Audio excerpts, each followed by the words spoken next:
રાજ્યમાં સ્થાનિક સ્વરાજ્યની ચૂંટણીનો જોરશોરથી પ્રચાર પ્રસાર ચાલી રહ્યો છે।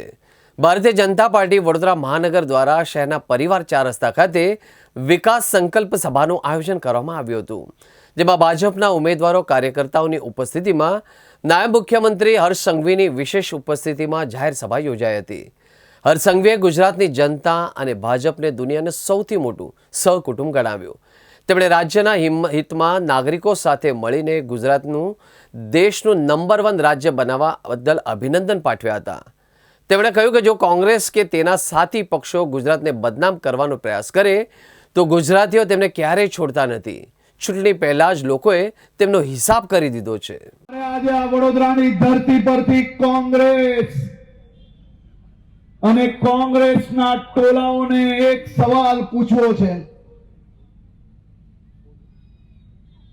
જો રાહુલ ગાંધીની બહેન પ્રિયંકા ગાંધી સાંસદ બની શકે તો મારા ગુજરાતની સામાન્ય પરિવારની દીકરી કે સામાજિક ક્ષેત્રે કામ કરતી કોઈ સામાન્ય પરિવારમાંથી આવતી મહિલાઓ કેમ આ દેશની પાર્લામેન્ટમાં ના બેસી શકે અને કોંગ્રેસે આનો વિરોધ કેના માટે કરવો જોઈએ? મારી વડોદરા શહેરના સૌ નગરજનોને વિનંતી છે કે આવનારા દિવસોમાં આ ગુજરાત અને ગુજરાતને બદનામ કરવા વાળા લોકો જો તમારી સોસાયટીમાં આવે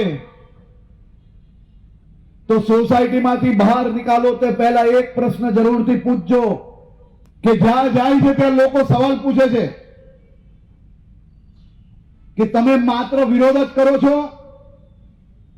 તમને જે જવાબદારી આ વિસ્તારના નાગરિકોએ આપેલી એ જવાબદારીના ભાગરૂપે જે કામ તમારે કરવાનું હતું એ કામ કરવાની બદલે ન્યૂઝપેપરની અંદર હેડિંગ બનાવવા માટે માત્ર ને માત્ર વિરોધ કરીને આખા વોર્ડોને નુકસાન કરનાર લોકોને જ્યાં જાય છે ત્યાં લોકો પ્રશ્ન પૂછે છે। આ પ્રકારના લોકોનો સંપૂર્ણ સફાયો થવાનો છે। શાંત ધારાને મજબૂત કરવો અને આપણા ક્ષેત્રોને સુરક્ષિત રાખવા તે ખોટું કામ છે। અશાંત ધારાને મજબૂત કરવો જોઈએ કે ના કરવો જોઈએ? તમે જ મને કહો, જરાક જોરથી કહો તો જ સંભળાશે।